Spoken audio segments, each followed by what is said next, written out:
Good afternoon, Mr. Cole. How you doing? How are you doing, Ross? How are you keeping? But busy down there? Yeah, mate, busy. Work seems to be getting back to normal levels now.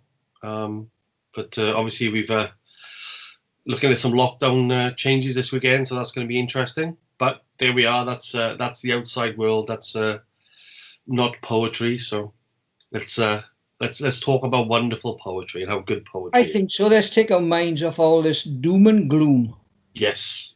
because that's what it is. I refuse to watch the news now. hmm Yeah, I mean, I stopped watching the news pretty early on, actually, throughout the beer bug saga. But because it's depressing and it's sensationalist and it doesn't help. So little snapshots of news every day. That's kind of all I need. But there we go. Like I said, it's a depressing thing. So It's a continuous loop. It is. You know, you watch Sky. I don't watch. I put it on today because of what happened in Croydon, obviously. But it's a continuous loop. It's like, you know, it's just continuous. The same thing all the time. Continuous. It's like America. Continuous loop. And like once you hear it once, well, happy days. Like. Yeah, I mean, I tend to think that the invention of the 24-hour news channel hasn't really done anything for passing information whatsoever, and it's just made everything more sensationalist, and it's just made everything, you know, you're right. If you hear something bad has happened, obviously you mentioned Croydon, something bad's happened today in London, and you know, absolutely tell people what's happened, but they'll turn this into a 24, 48-hour broadcast now, and I mean, it's sad. I mean, no police officer should have to face anything like that in his line of duty, because that's his job, is to be out there protecting people and doing the right thing and setting an example. But you know, the press will beat us over the head with this now for days and weeks, and then politics will get involved, and it'll turn into something that it really should never be. And what it really should be right now is, look, we're very sorry to lose a police officer, and you know, send the best wishes to his family, and then let the system deal with it as it goes forward. But you know, I don't think journalists will allow that to happen anymore, because they're selling advertising hours rather than being interested in actually giving people facts and information and truth. So, you know, but it's nice to have a break from that. And like I said, I mean, I don't want any more doom and gloom. I'm very happy to be here talking to you about other things, such as writing and poetry and all that other wonderful stuff that brings a little bit of sunshine into lives, I hope. I think so, Ross. You've hit it on the head there. You know, if I feel sorry for people, especially elderly people living on their own, perhaps who the telly is their sort of focus, and I can imagine them switching channels all the time. You know, like, oh God, I don't know what. Oh, I don't know what. You know what I mean? It's different for us, isn't it? We've got computers, we've got phones. You know, we can take it or leave it, can't we? But and with the lockdowns, Merthyr, Caerphilly, Cardiff, Swansea, you know, Bridgend, you know what I mean? We've gone back like 6 months as if time had stood still, like. Yeah. Very, very sad, you know what I mean? But we got to get on with it. Simple as that. Yeah, and it's harder now, isn't it? Because I think we all went through so much when this happened, you know, and I think we started recording these when you know, this first started. And we all went through so much, and we all went through so much time missing people. And, you know, wanting to spend time with our families, and we couldn't. And, you know, so many people have been good, and so many people have followed rules. And you sort of feel like we were coming out of it. We were coming to the end of it, maybe. And then I know this has happened, and it's so it's a bit of a sucker punch, really. It's a bit of a hit a guy when he's down, or girl. So. Yeah, without a shadow of a doubt. Perhaps we should have stayed locked down. I don't know. I mean, you look. Hindsight is a tremendous thing, but I look back now and I think, you know, you should have kept on another month, 2 months, perhaps, you know, 6 weeks, 8 weeks, just to break the back of it, because I think they did open up a bit too early. But you take down where you are down the bay. Like once they opened up, it's the influx of people. They're from all over the place. Yeah. but there we are. That's it. Anyway, what are we going to talk about today, Ross? Fame and glory. Fame and glory. Fame and glory. And I think the reason we haven't really talked about it before. No. And I think when we look at the world as it is, I think there's been, especially with the way television has developed with reality TV, and now the internet and YouTube and all these sorts of things, I think there's been a quest for fame, I think, in a lot of people now for probably 20 years or more. The idea of being a celebrity is very appealing, and I kind of wanted to talk to you about that, because as much as we can say that can be a little bit silly and soul destroying, and especially looking at things like these talent shows, where most of the weeks are normally somebody just telling somebody how crap they are about something, and it can be torture TV really, but it hasn't stopped people craving and wanting and desperate for that limelight, that public attention.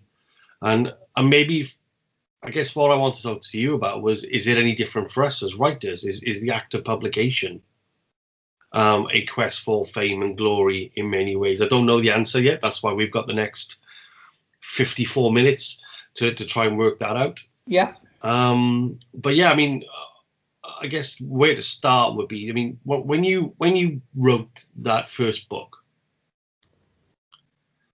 and we write differently. We've covered that before, and we have very different personalities around this stuff. I know that.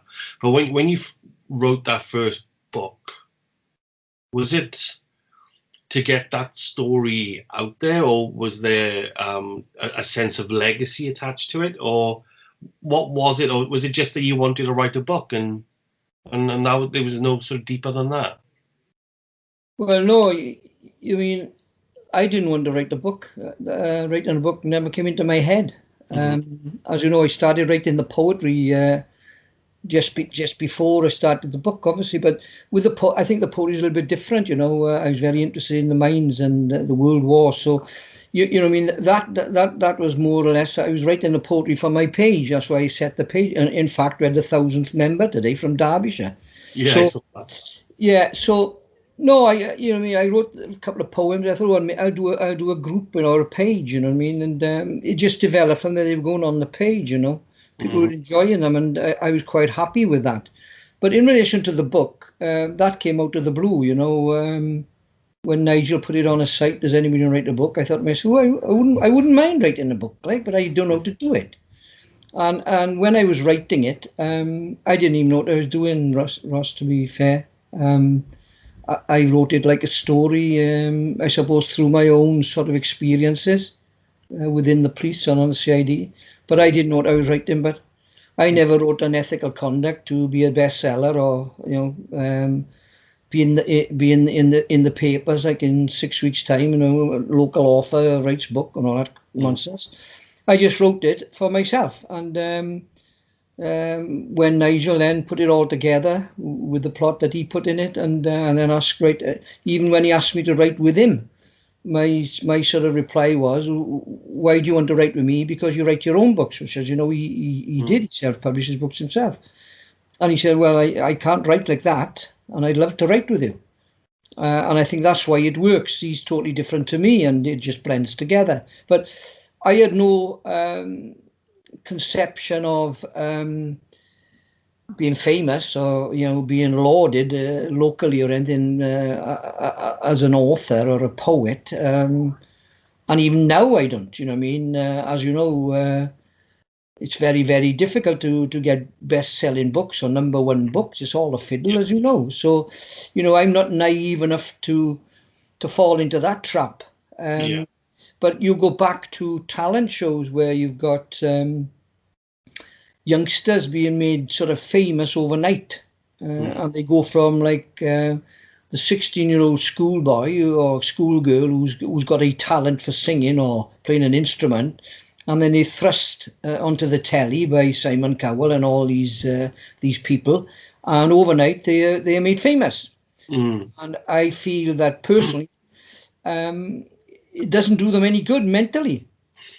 No, I mean, especially that model.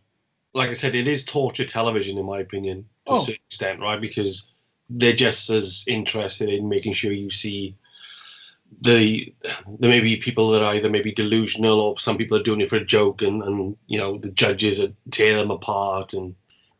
But I think the thing that concerns me is, I mean, there seems very little longevity in it, and most of them are guaranteed a Christmas #1.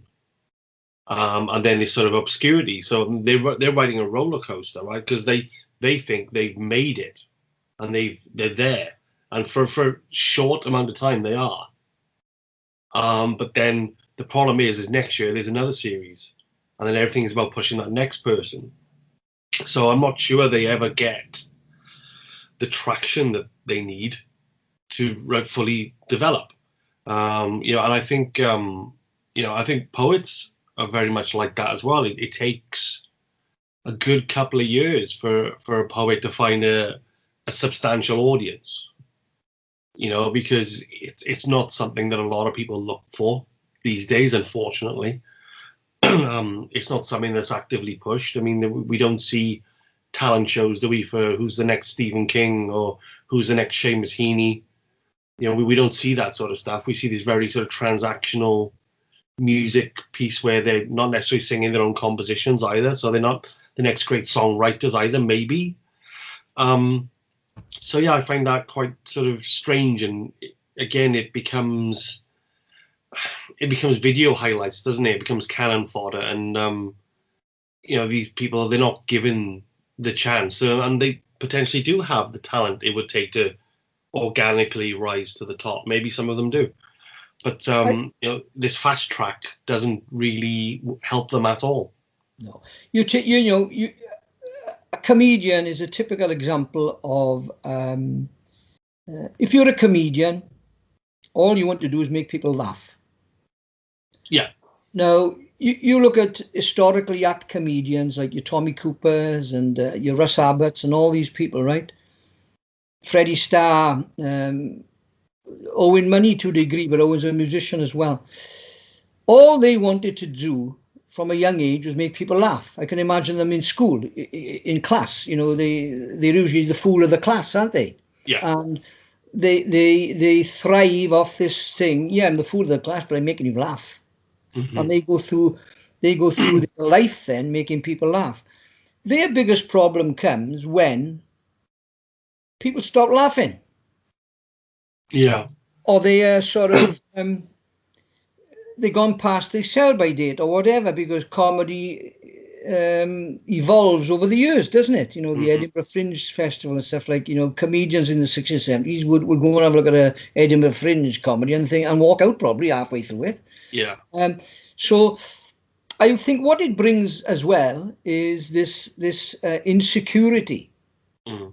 And as with mature people, you look at them, Freddie Starr and all these people, they've all had their problems at some, they've had dips in their careers and they haven't come out of it very well, right? And these are mature people.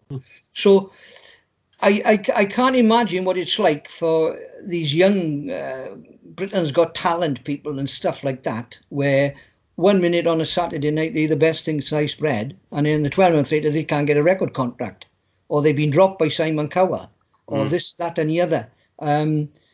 It's like an author, I suppose. You know yourself. Once you get published, you probably sign for a 3-book deal in a year, and if you don't come up with the goods, they drop you. And what does that do to your confidence? I don't know. This is why a lot of people now self-publish, don't they? Yes. They do it themselves because they know, well, I'll sell a few books or whatever and make a few bob on that. But can you imagine, like, writing a bestseller?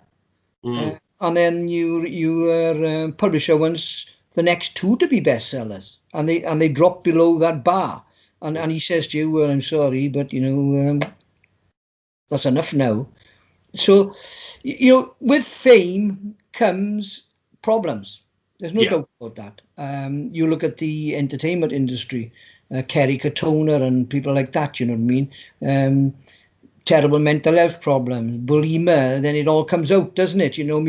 Philip Schofield now, you know, this type of thing. He's in the, you know, he's Joseph one minute and he's on the telly, this, that, then all of his personal life comes out of it now. And now he's got mental health problems. He's seeing counsellors. And I think to myself, well, hang on a minute. Like, you knew about this like donkeys years ago. Yeah, it's I think especially for singers and stage actors and singers especially, and definitely with comedians, you know, I don't think you can fully appreciate the addiction they get to the applause. Oh yeah, you're right. What happens when people stop laughing, right? Exactly. How do you cope with it?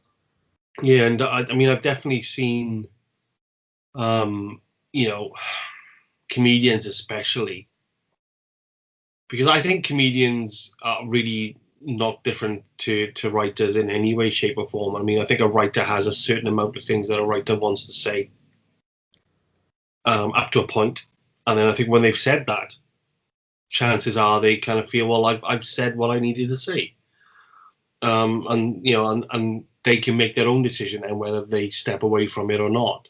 I mean, the flip side of that is a great story is who I think one of the greatest writers, and will go down as one of the greatest writers of all time, which is Stephen King.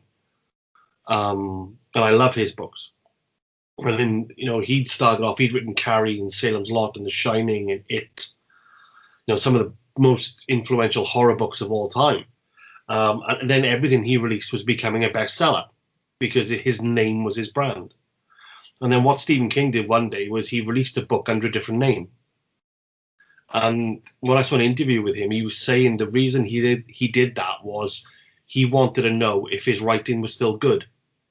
So the only way he could find out was to say, well, Richard Bachman wrote this. I think it was The Running Man was one of them. The Arnold Schwarzenegger film was based on it. But that was him sanity checking that it wasn't just a case of, well, if it's got Stephen King on it, we'll buy it. You know, the same with like Steven Spielberg movies. They got to that point, right? Because Spielberg made it, people watch it. I'm not saying neither of them deserved that success. It was earned. But eventually you've got to kind of sanity check sort of what you're doing. But the Stephen King story I thought was quite interesting because it was almost a mirror of what, you know, most people feel. That most people eventually popularity does wane. I mean, Dan Brown is a great example of it. When you throw the Da Vinci Code out there, whether you like that book or not, I mean, that was an enormous book, like the world has never seen. I mean, maybe only Harry Potter comes anywhere near that. And then, of course, he's got to follow that up.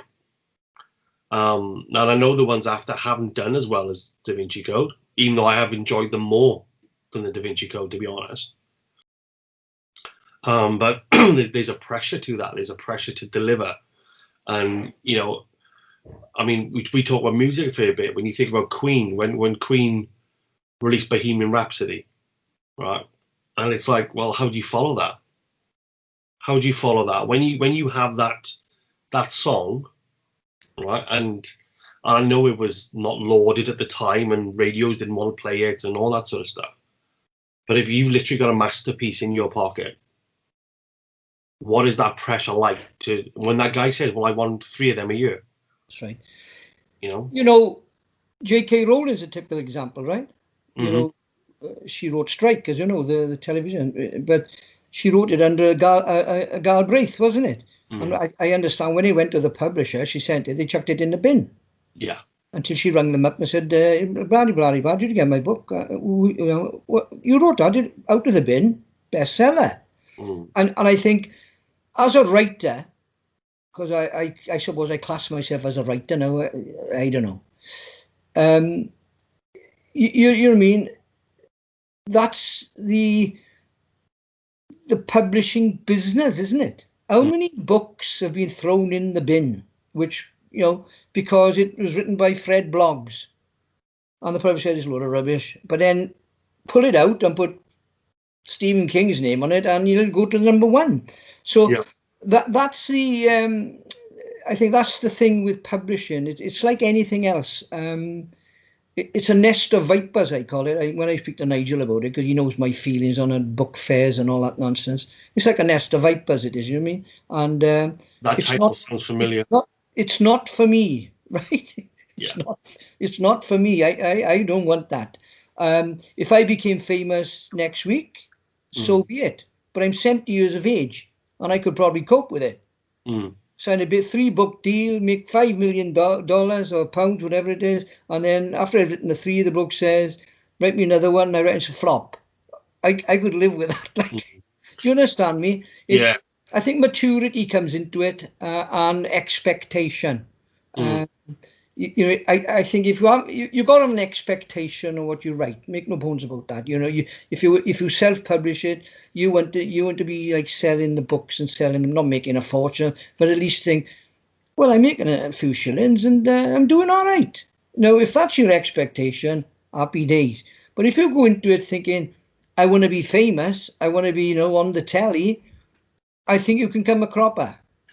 Yeah, you've got to be. I think you've got to be humble when you look at it. I mean, it was, for me, like I said, my first poem I ever had published was in 1995. Right, it was in an anthology of books, anthology of poetry. It was in the bottom corner of the page. Right? It was Glenfinnan, the poem. It's about this big in the corner of the page. And I remember the very young me at the time going, "Wow, I published. That's amazing. Wow." And then, I didn't do a lot of writing for a long time then because there was nothing really going on that I wanted to write about.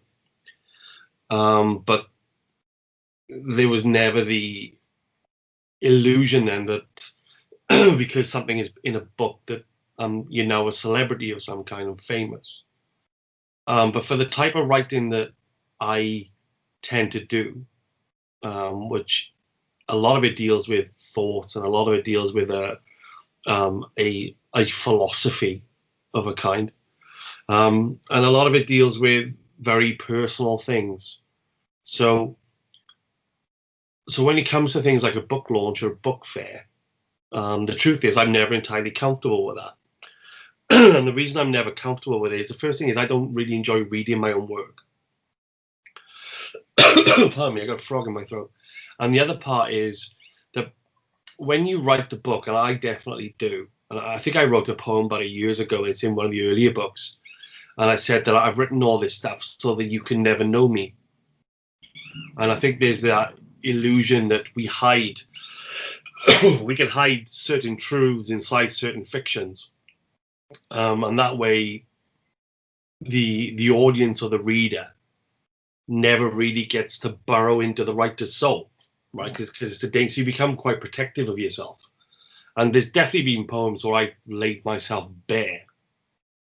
And but I think when you do that, knowing that ever since the evolution of what they call the postmodernist theories and critique theory and everything that exists now, you're basically laying a shard of your very self for analysis. You may as well lie on the autopsy table yourself, because they will assume things about you, and they will shape you because they will intellectually look at what you've done and create something out of it. And they will say, well, he must believe this then because he's this, or he must have experienced this. It's almost a pseudo sort of psychoanalysis of the writer.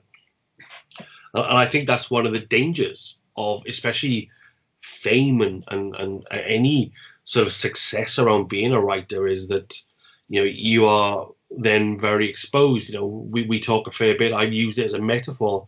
When Mike Peters wrote about being an unsafe building, I think that's exactly what he was talking about. Yeah, is that I'm here, and Mike Peters was someone who had a thirst for success.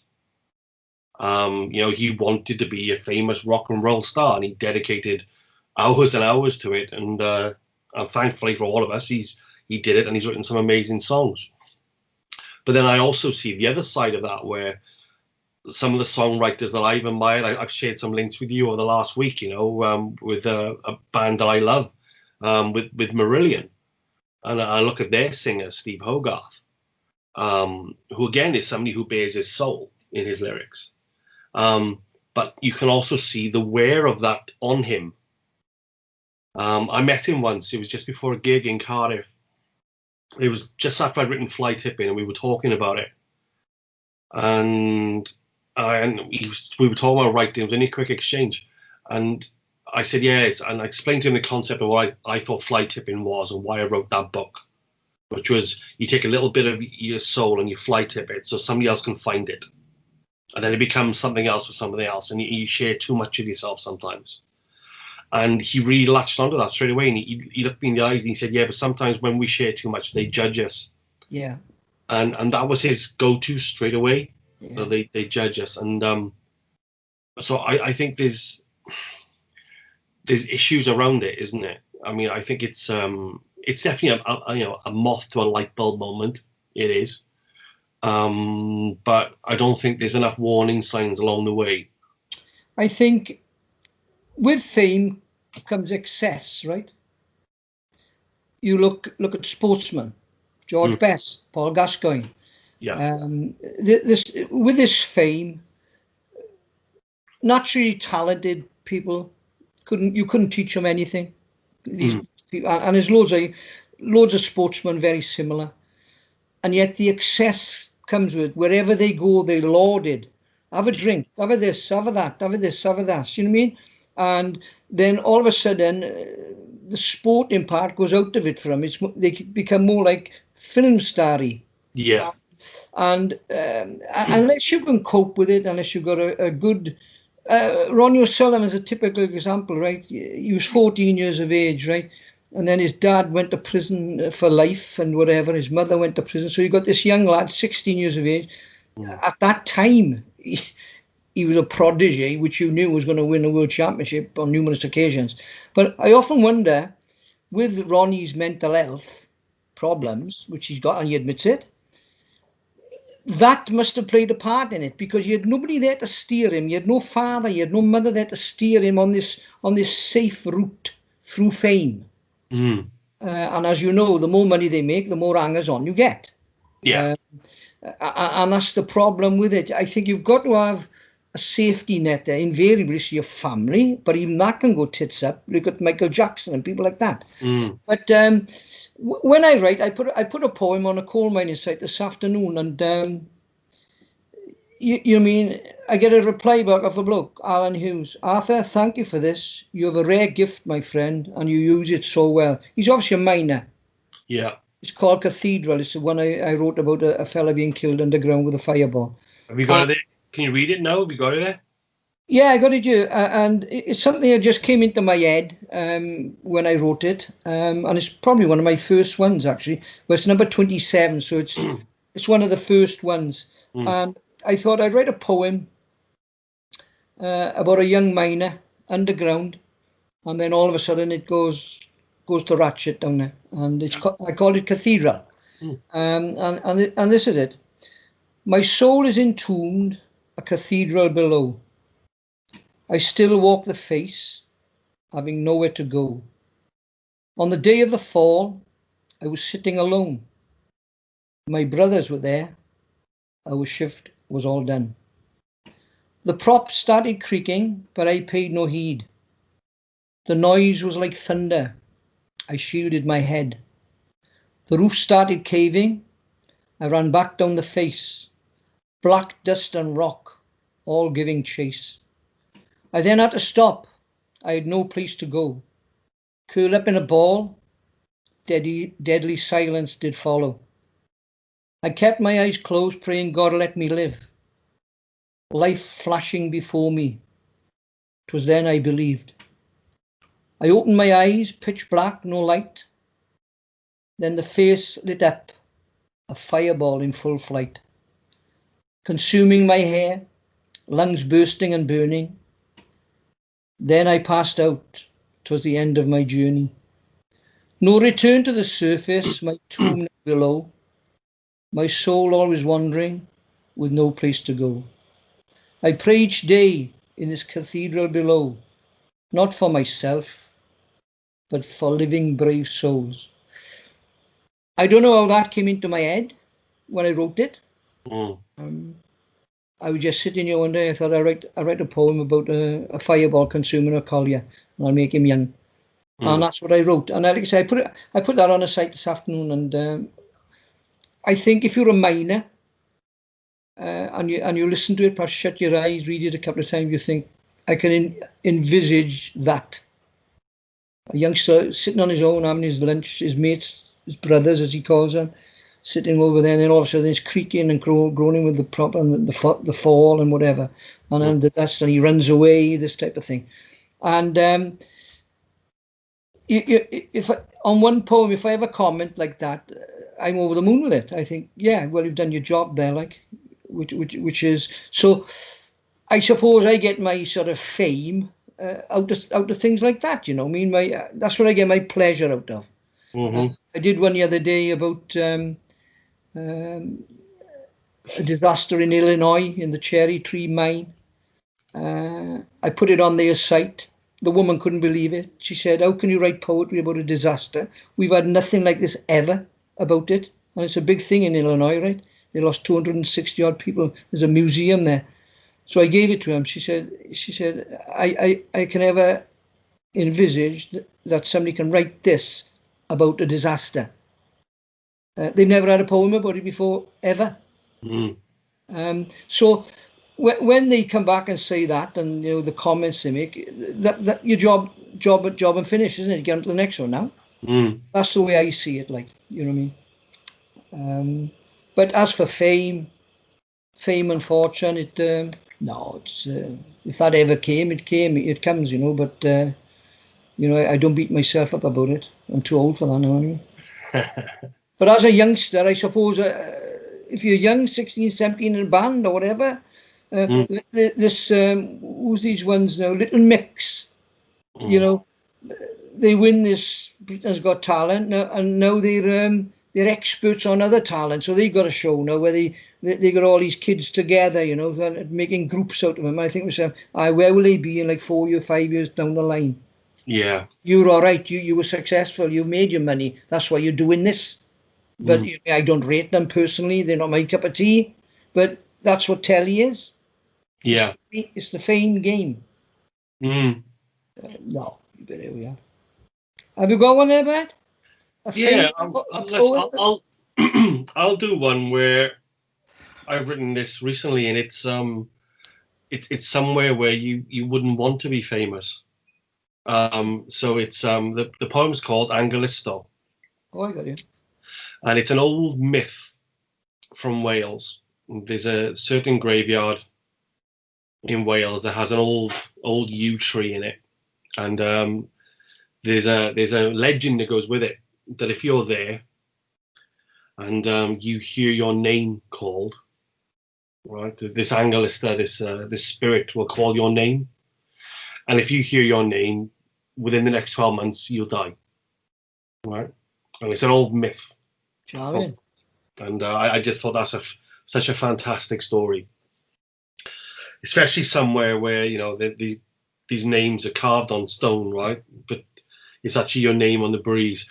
So yes, the Angelista myth, and so I heard it, and I thought, yeah, I've got to write something about this.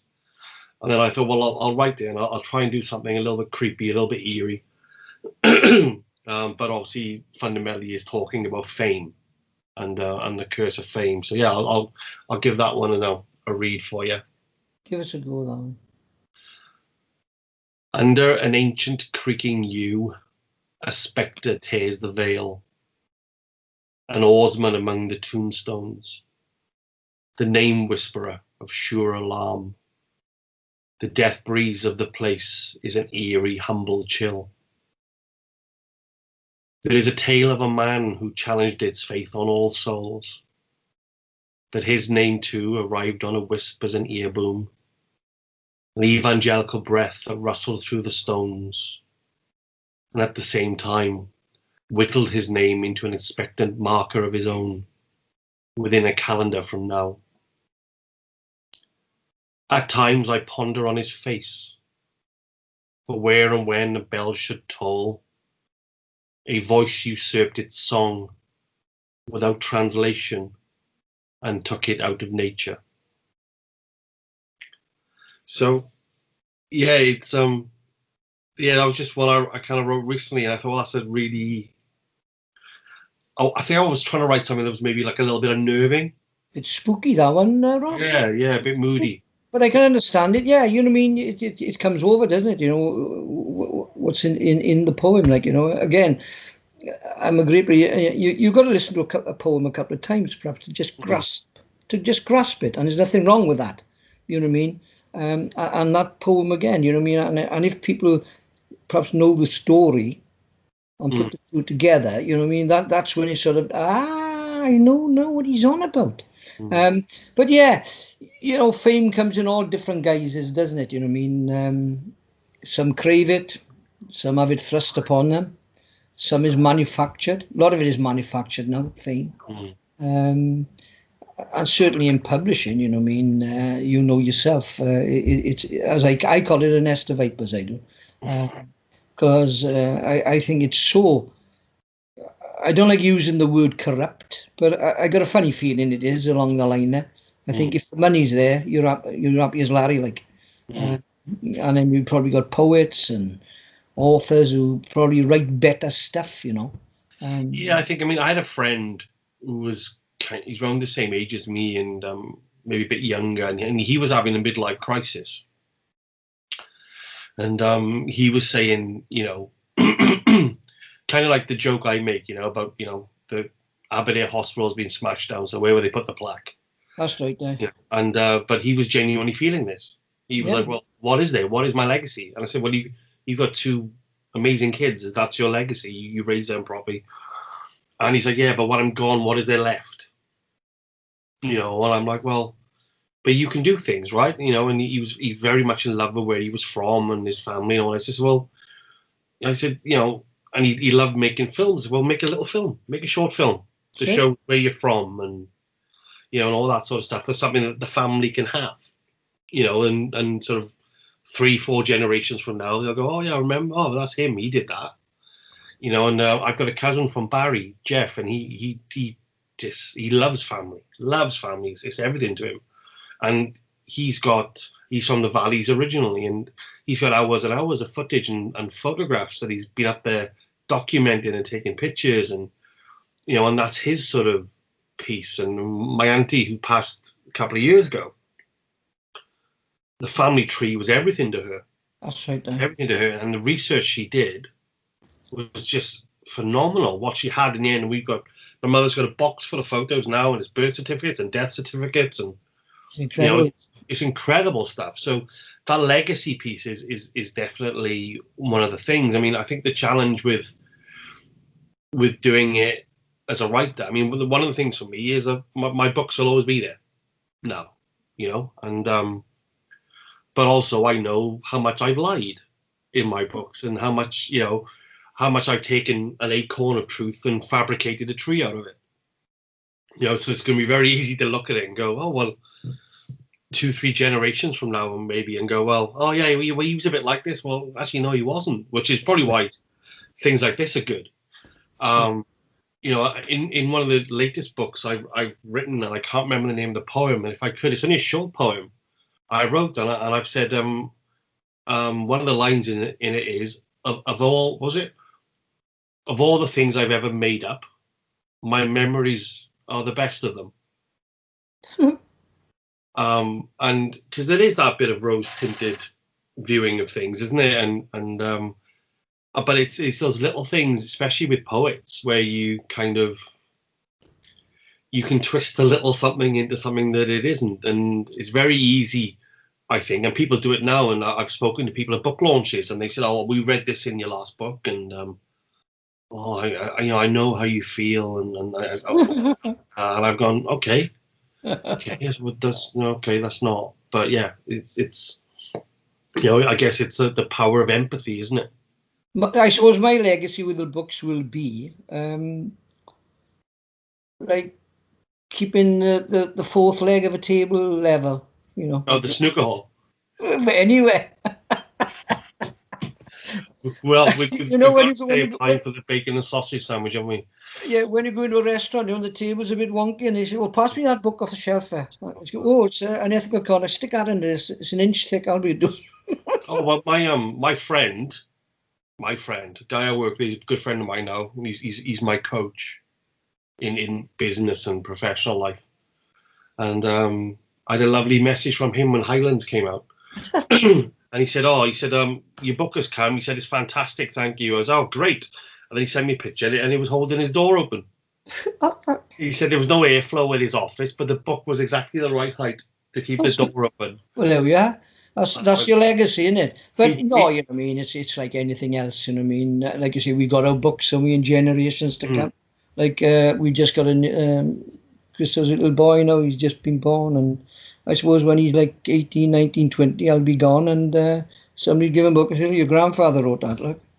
You know what I mean? That type of thing, and you know what I mean? And if you ever do become famous, like, you know, Arthur Cole, Nigel Williams, you know, winning the sort of, what do they give, the BAFTA, the Welsh BAFTA, you know what I mean? TAFTA. The Welsh BAFTA, and they say, that's your grandfather, you know, we won the BAFTA. But I mean, I think, again, though, I think that's the interesting thing about podcasts like this, right? Yeah. Because the books are there, but they'll also be able to see you talking about this stuff. Do you know what I mean? So I mean, if I do have descendants now, they'll come back and they'll watch this and they go, well, he was just a liar anyway. He said, that's why we're reading them. That's right. That's right.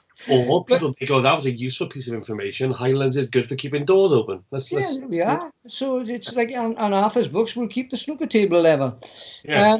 But no, you know what I mean? It's it, like say, fame, it's ruined people it have, and you know what I mean. They've chased the moon, and a lot of people, and they've been derailed along the way. You mean you take sport. I talk about sport because I love my sport. You take boxers, you know, probably the most abused sportsman of the lot. You know, 100%. You know. Purse, and then they get about like 10% of it, you know what I mean? You get the promoter gets so much, he gets so much, they get, you know, by the time he has his take, like, you know, he's had 15 rounds or 12 rounds, been battered, like, and he ends up with about 10 grand, like, and I think myself, you know, but they go in, they gladiators, they go in for that, like, Steve Robinson is a typical example, and he called in as a substitute, bump, next he's a world champion, lauded all over the world, and it's just thrust on him. Luckily, he's a level-headed bloke, you know, and he takes it on the chin, doesn't he? Because he knows it was a one-off, perhaps, type thing. He knew that he was given the chance, and he took it with both hands.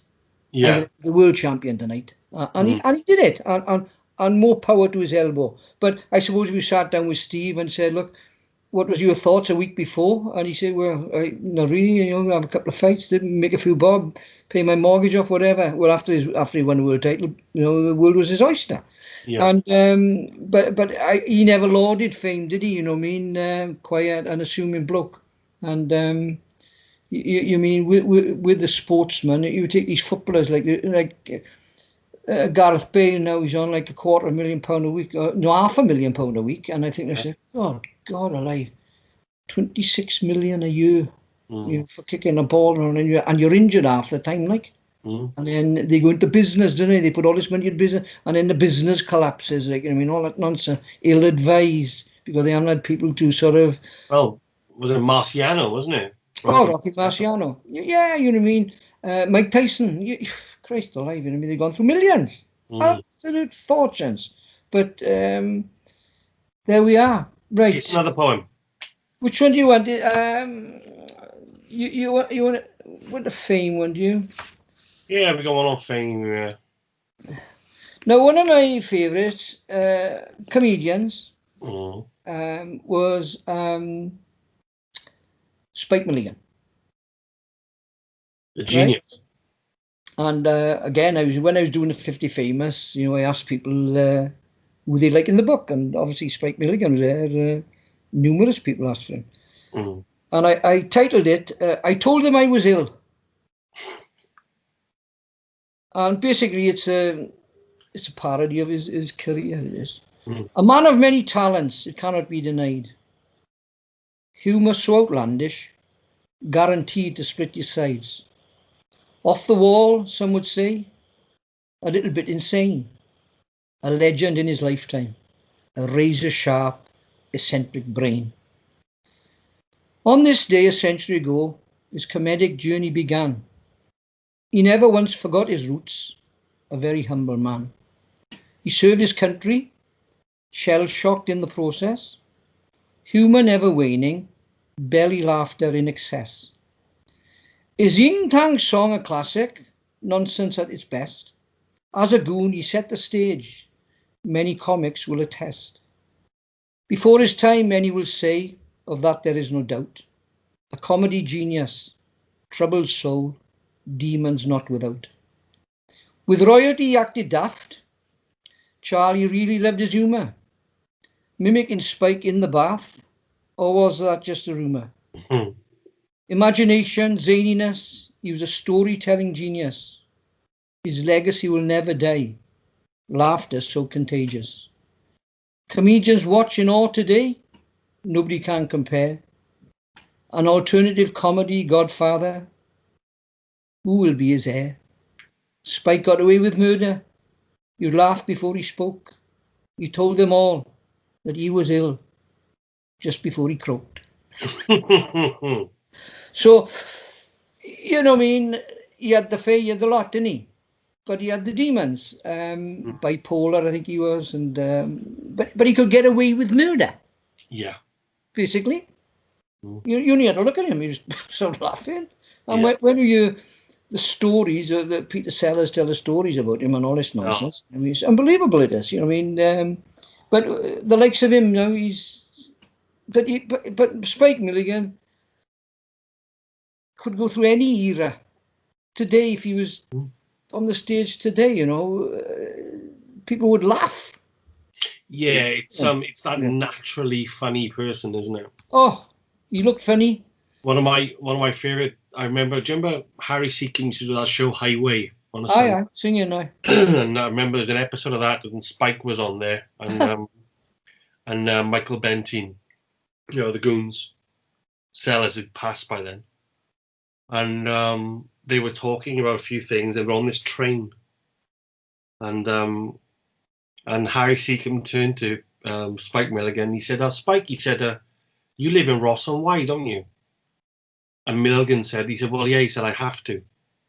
Right? And Harry Seacombe went, why is that, Spike? And he said, well, my house is there. That's right. Right? And I thought, like, he just didn't. And I don't know with people like Spike Milligan whether they were telling jokes. I think they just thought completely differently. Oh, yeah.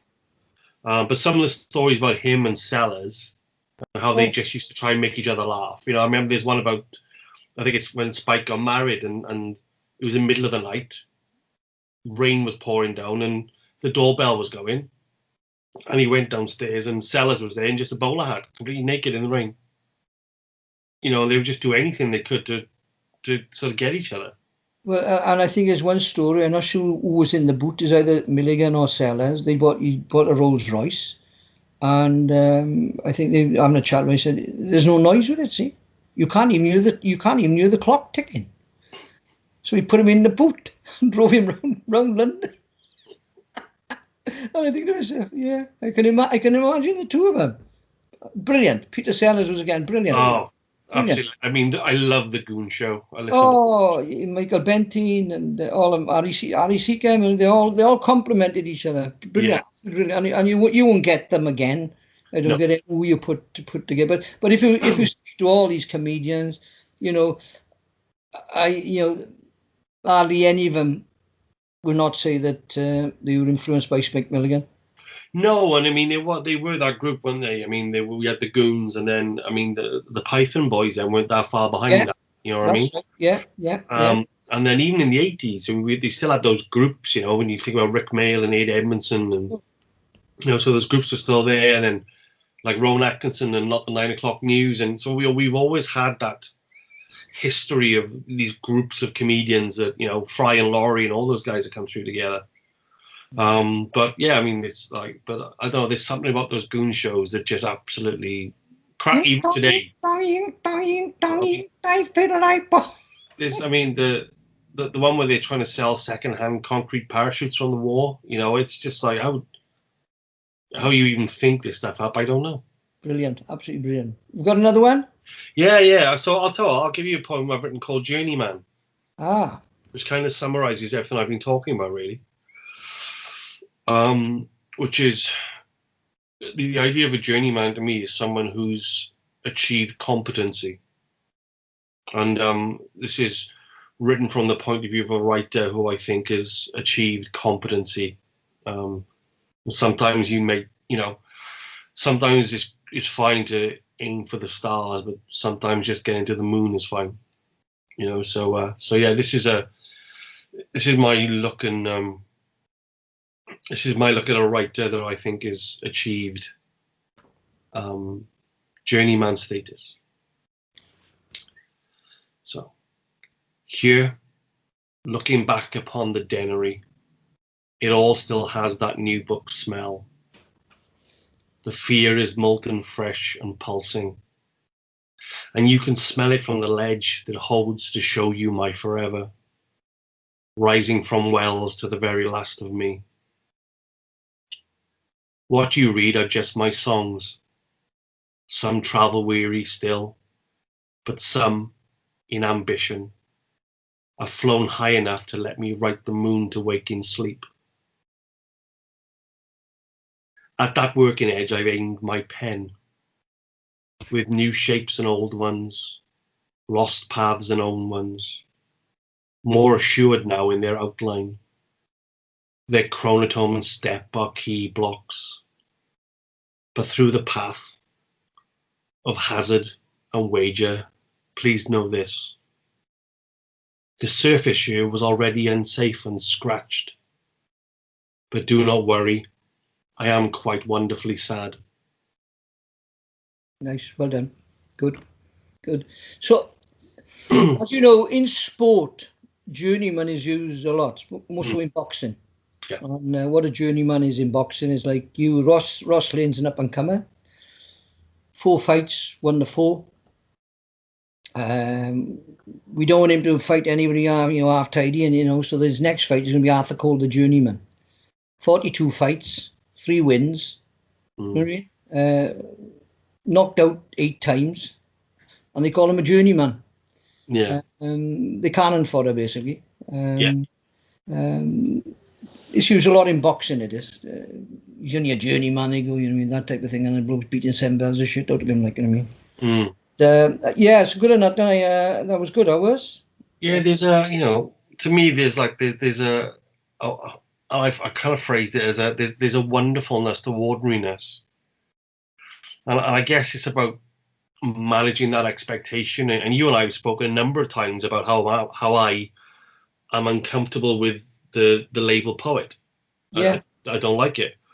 And so a journeyman metaphor for me was kind of like the nearest I could get to it, because there's in boxing and sport, but there's also the tradesman element of it, right? So like a carpenter journeyman is somebody who's competent at what they do. Yeah. So I kind of wanted to take that as a metaphor and see how did that work for someone who's a writer who may be tired of bearing his soul, and maybe tired of the well may be drying up, but they're there. They've got somewhere. Do you know what I mean? And do you think you'll ever get tired of writing, Ross? Yeah. You will you? Yeah, I mean, I think it will change. I think at the moment, yeah, I think so. And what would you do? Would you go into something else? Do you fancy doing something else? I mean, I don't know. I mean, I like to play a bit of music, or I used to play a bit of music. Maybe I dabble with some songwriting. Maybe, I don't know. But from a poetry perspective, you do. I mean, especially for. Well, I look back, and that was the whole thing about that line is that the deanery is. I mean, there's 10 publications, right? And I think the hard thing now is, and maybe my perspective's all wrong. Maybe it'll change. But for me, it's looking at, well, what is it that you want to say now, Ross? And I think the challenge at the moment, which is even weirder in the current environment, is I don't know if there is anything else I want to say. But then it's me, right? I may go travel somewhere, and I'll end up writing about it, Yeah. With me, it's a little bit different because I write about everything. So I could be watching something on the telly, and it'll pop out, and it'll just pop out at me, like, and I say, well, I'll write about it. I know. It's like that Illinois one, I read that somewhere, this disaster came up somewhere. I thought, I read it. I thought, good God, I'll write a poem about that now. And it don't take long, about half hour. or 20 minutes, half hour, and you just click it off to wherever you want to send it, and you get the replies back. You know what I mean? But so I suppose with me, the longevity of my writing plus the thrillers, I could go on for years. Like perhaps I don't know, but I do enjoy writing. And I write most days. Very, very few days I don't write anything. And it's like the plots in the books. I'd like to do a plot around horse racing, that type of thing. Which I would probably. I got it in my head. It's in my head now. The plot is. It's there. You know what I mean? So it'll come out, like, you know what I mean? But at the minute we're quite busy with everything, and so that'll be in the future. That will. But no, it's going back to fame. Some crave it, some have it thrust upon them, but you got to have a very, very you got to keep your head when you get it. You got to be focused. Money is the driver with fame, I think. Initially, I think that's the driving force behind it. When you get those checks for whatever you've done, hundreds of thousands of pounds, you forget about the tax man, and you're living it up for 5 years, and then obviously he knocks on your door. He said, "You owe me £2.5 million." Like, yeah, to me, it's like the scaffolding can't collapse, and the human frame. You are who you are. Shoulders strong. You have strong shoulders. You hear that phrase a lot. But eventually, when things are on you, there's only so much, especially with something like fame, which is kind of a surreal world to be in anyway. So I think as long as you don't lose yourself in that process, because it's very, like you said, it's very easy to get distracted by this. Of course it is, and there's so many sort of pitfalls there. You can get sucked in quite easily. You know what I mean? It's like drink whatever, drink or drugs or whatever. You can get sucked in quite easily, and once you have a taste, you think, oh, this is the norm. Like, well, it's not, is it? I mean, you look at the Rolling Stones, a typical example. When they were on tour, when they were at their right, you go into their hotel room, like, and total mayhem in there, like, you know what I mean? You mean now, totally different. Hotel suites, avian water, fruit and stuff. They gone the full circle, like, you know what I mean? And they say that, you know what I mean? Yeah, you know what I mean? Ozzy Osbourne, how am I alive? How am I living? Like, you know what I mean? All these people, Keith Richards, how am I alive? Like, you know what I mean? Yeah, I think they've been right through this fame thing, haven't they? And when you listen to them talking now, it's a throwaway thing with them, fame in it. It's well. I mean, I think if Ozzy Osbourne is the example, then I'm happy to wallow in mediocrity. I think forever. I think it feels like a very safe place. Oh, yeah, little boy, yes. You mean, but I don't know. I don't know about you, but I'm not seeking fame. No. I don't know about you, but it means it means nothing to me. But no. To be honest with you, I just want to write my poetry and my books, and as long as people read them and enjoy them and have the feedback, like that fella says there, happy days. And I think that's it. I mean, I think that's, you've hit the nail on the head from my perspective as well. One of my friends came up to me and who never really read poetry in his life, and then bought one of my books because he was my friend and he was there, and I thought, lovely, buy the book, it's great. And we were just walking along, a group of us one night, and we'd had a few beers, and he came over, he walked next to me, and he said, I read it. He said a couple of those poems have really helped me. And I was like, all right, I didn't expect, because he doesn't do deep and meaningful. This guy is the class clown, right? And he said, yeah. He said, put things in perspective. He goes, I really enjoyed it. He said, I loved it. I really enjoyed it. And I was like, oh, thank you. And it was, the friend I didn't expect it from at all. But you're right, those little shards of feedback, isn't there? That those moments where somebody says thank you. That's all you want. That's it. That's all the fame we want. And like I say, if you said to me January 2016 that you'd have like 10 thrillers complete, 2 on the go, 3 books of poetry, you've given 4 books of poetry, I'd have probably said to you, you must be having a laugh, like, are you? Yeah, and you know what? I'll always have the last word anyway, because you know Yeah. because my mum thinks I'm good, right? And I'm Welsh, and that's all that matters.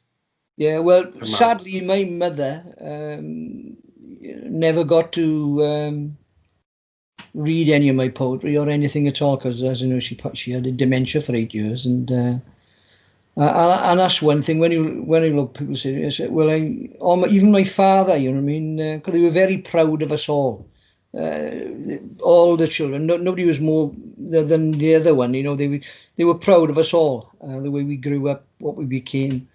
But I often wonder if my mother was alive now, and I could sit and read a few, especially the coal mining poetry. Mm.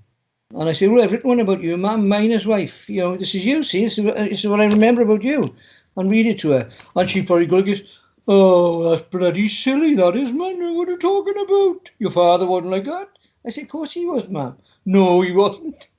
Well, we could do an entire hour on mums, can we? Maybe oh, God. Maybe Welsh mums, that'll be the next one, I think. That could be. Mums, memories of Mum. Because my mother was a character. Oh. My mother loves my writing. Good. To think, which is good. Yeah. My auntie, on the other hand, was less enthralled because it doesn't rhyme. So it's not poetry because it doesn't rhyme. Give her my books. She should. I will. Have rhymes with that. Man, I couldn't do poetry that doesn't rhyme, but I like when I wrote Glacian, and I gave it to the gentleman who survived, and he came back and he said, have you listened to the Poet Laureate's poem of Glacian? I said, no, I haven't. He said, have a listen to it, Mr. Cole. And I did. I put the earphone, I listened to it, and I couldn't understand it. So I got back to him. I said, why did you make me listen to that? He said, did you understand it? I said, no, neither did I. And he said, I was one of the survivors, because she took it all out of context. She went into nature and the roots and the trees and stuff like that. And, you know, if you're in a mine, a drift mine, and you've got like 250,000 gallons of water chasing you up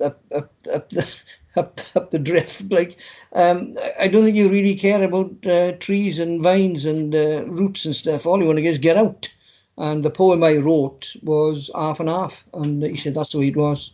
Yeah. It's exactly how it was. He said, I was glad to get out there. And I said, well, there we are. Thank you very much. So I said, you can have that.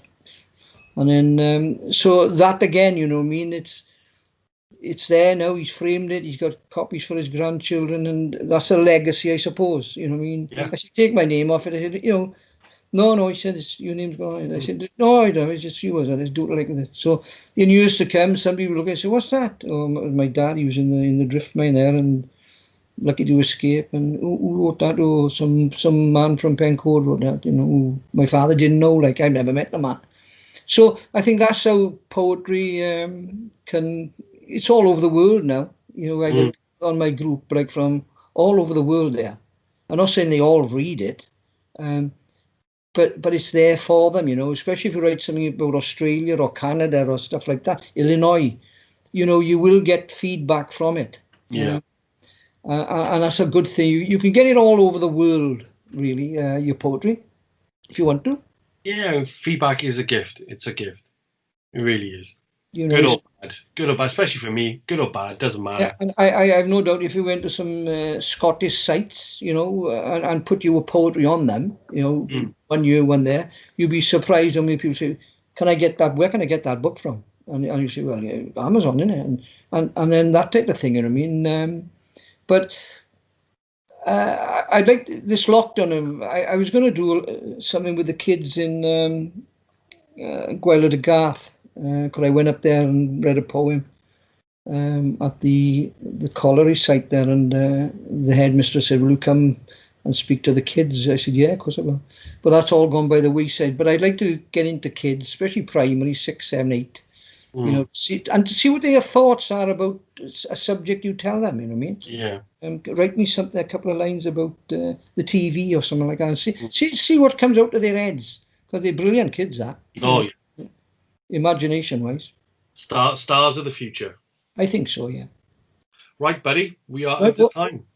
Okay. Thank you very much for your time. It's been a pleasure talking to you as always. Thank you very much, Ross. It's a pleasure talking to you. And we'll do this again very soon. I think so. Yes. So there we are. All right, pal. That's the end. Have a good evening. I'm going to have my tea now. And I am as well. Yeah. All right. Cheers, pal. Have a good one. Same to you, buddy. Love to Natalie.